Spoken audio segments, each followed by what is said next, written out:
പെട്ടെന്നൊരു മുട്ട ബിരിയാണി ഉണ്ടാക്കിയാലോ? അപ്പോൾ ഹാപ്പി ലൈഫ് വിത്ത് അമ്മുവിലേക്ക് വീണ്ടും സ്വാഗതം ട്ടാ. അപ്പോൾ കയ്യിലുള്ള സാധനങ്ങളൊക്കെ വെച്ചിട്ട് എളുപ്പത്തിൽ പെട്ടെന്നൊരു ബിരിയാണി തയ്യാറാക്കാട്ടാ. അപ്പോൾ അതിന് വേണ്ട സാധനങ്ങളൊക്കെയാണ് ഞാനിപ്പോൾ ദേ എടുത്തു വെക്കണത്.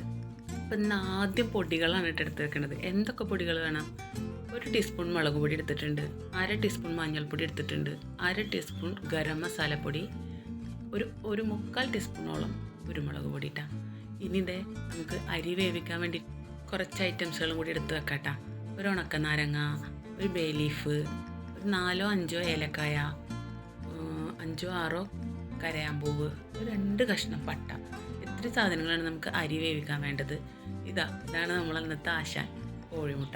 6 മുട്ടയിട്ടാണ് കേട്ടോ ഞാനിന്ന് ഉണ്ടാക്കുന്നത്. അപ്പോൾ അതിലേക്ക് വേണ്ട ബാക്കിയുള്ള സാധനങ്ങളോട് കാണാട്ടാ.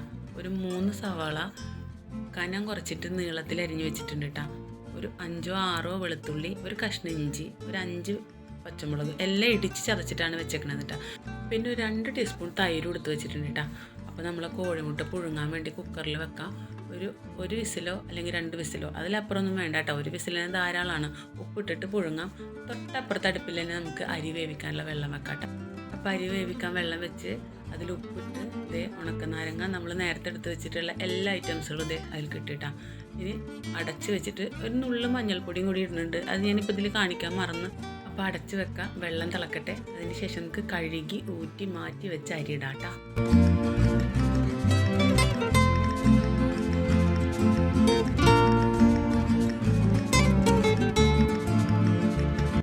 അപ്പം നമ്മളൊരു പാൻ വെച്ചിട്ട് മസാല ഉണ്ടാക്കാനുള്ള തയ്യാറെടുപ്പാണ്. ഇത് വെളിച്ചെണ്ണയാണ് ഇട്ട് ഒഴിക്കുന്നത്. നെയ്യ് ഡാൽഡ ഒന്നും ഞാൻ ഉപയോഗിക്കണില്ല കേട്ടോ. നമ്മളല്ലാതെ തന്നെ ഓരോ ആവശ്യങ്ങൾക്കൊക്കെ പോകുമ്പോൾ ഇഷ്ടം പോലെ പുറത്ത് ബിരിയാണി അങ്ങനെയുള്ള ഐറ്റംസുകളൊക്കെ കഴിക്കുമ്പോൾ അത്യാവശ്യം നെയ്യും സാധനങ്ങളൊക്കെ നമ്മൾ വയറ്റിലേക്ക് എത്തുന്നുണ്ടല്ലേ. അപ്പോൾ നമ്മൾ വീട്ടിലുണ്ടാക്കുമ്പോൾ കുറച്ച് ഹെൽത്തി ആയിട്ട് ലേശം വെളിച്ചെണ്ണയിലൊക്കെ ഉണ്ടാക്കണമെന്ന് നല്ലതെന്നാണ് എനിക്ക് പലപ്പോഴും തോന്നിയിട്ടുള്ളത് കേട്ടോ. അപ്പോൾ വെളിച്ചെണ്ണ ഒന്ന് ചൂടായപ്പോൾ സബോള ഇട്ടിട്ട് നന്നായി വഴറ്റിയെടുക്കുന്നുണ്ട് കേട്ടോ. നന്നായി വഴറ്റണം. ഗോൾഡൻ ബ്രൗൺ കളറിലും കുറച്ചും കൂടി മൊരിയണം എന്നാണ് കേട്ടോ എൻ്റെ അഭിപ്രായം. കാരണം അങ്ങനെ ഉണ്ടാക്കുന്ന മസാലയ്ക്ക് ഒരു പ്രത്യേക ടേസ്റ്റാണ്. കുക്കിങ്ങിൽ നമ്മളെപ്പോഴേ കുഞ്ഞു കാര്യങ്ങളൊക്കെ ശ്രദ്ധിച്ചാൽ ഭയങ്കര ടേസ്റ്റ് ആവും കേട്ടോ ഫുഡ് കഴിക്കാൻ വേണ്ടിയിട്ട്. അപ്പോൾ അതിലൊരു ടിപ്പാണ് കേട്ടോ ഈ സവാള നന്നായി മൊരിയണം എന്നുള്ളത്. അപ്പോൾ അതിൽ നമ്മൾ ഉപ്പിട്ടിട്ട് നന്നായി വഴറ്റിയെടുക്കാം കേട്ടോ.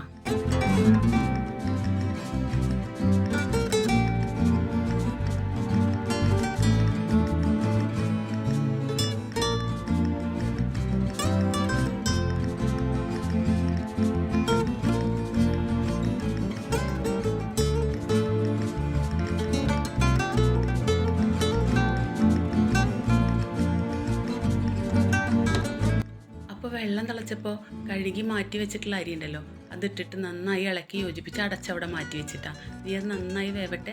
അപ്പോഴത്തേനും നമ്മൾ മസാല ഇവിടെ ചെറുതായിട്ട് മൂത്തിട്ടാ.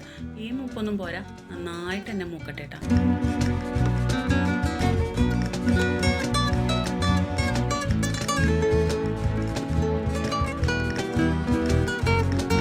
കണ്ട ഇത്രയും മൂത്തപ്പോൾ നമ്മൾ ഇഞ്ചിയും വെളുത്തുള്ളിയും പച്ചമുളകും ഇടിച്ച് ചതച്ച് വെച്ചത് ഇട്ടിട്ടാ. ഇനി അതൊന്ന് നന്നായി മൂക്കട്ടെ. ഇതിലൊരു കാര്യമുള്ളത്, നമ്മൾ തക്കാളി ചേർക്കണില്ല കേട്ടോ. തക്കാളിക്ക് പകരം നമ്മൾ നല്ല പുളിയുള്ള തൈരാണ് കേട്ടോ ചേർക്കണത്.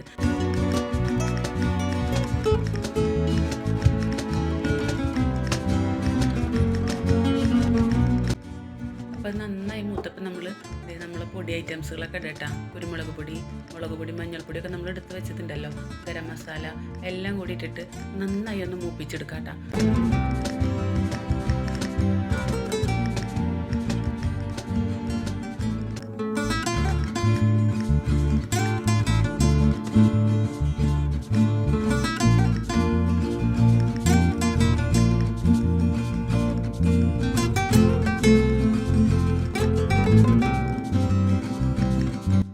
മസാല നന്നായി മൂത്തപ്പോൾ തൈര് ഒഴിച്ചിട്ടാണ്. 2 ടീസ്പൂൺ തൈരാണ് കേട്ടോ ഞാൻ എടുത്ത് വെച്ചേക്കണത്. അത് അത്ര കട്ടി തൈരല്ല, കുറച്ച് പുളിയുള്ള തൈരാണ് കേട്ടോ. നന്നായി വഴറ്റി യോജിപ്പിച്ച് ആ തൈര് അതിൽ നന്നായി പിടിക്കട്ടെ കേട്ടോ. അപ്പം അതിനിടയിൽ നമ്മൾ അരി വേവിക്കാൻ വെച്ചിട്ടുണ്ടായിരുന്നല്ലോ, അത് വെന്തത് ഊറ്റി മാറ്റി വെക്കുന്നുണ്ട് കേട്ടോ.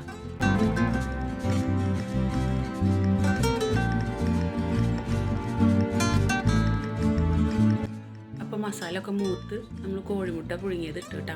ഇനി നന്നായി കുറച്ച് വെള്ളം ഒഴിച്ചിട്ട് ഈ മസാലയും ഈ മുട്ടയും കൂടി ഒന്ന് പിടിക്കാൻ വേണ്ടിയിട്ട് കുറച്ച് നേരം നമ്മൾ വെയിറ്റ് ചെയ്യണം കേട്ടോ.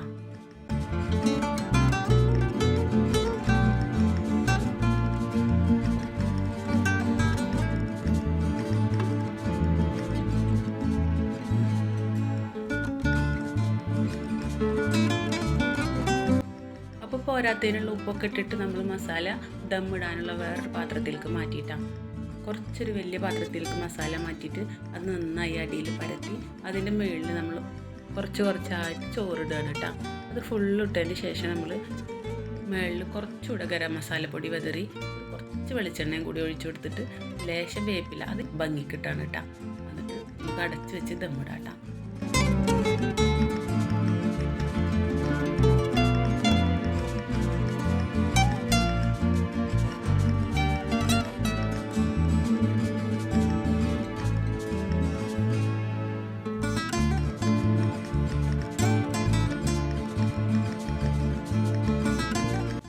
അപ്പോൾ ഇതാണ് കേട്ടോ നമ്മളുടെ ഫൈനൽ ലുക്ക്. ഭയങ്കര ടേസ്റ്റുമാണ് കേട്ടോ.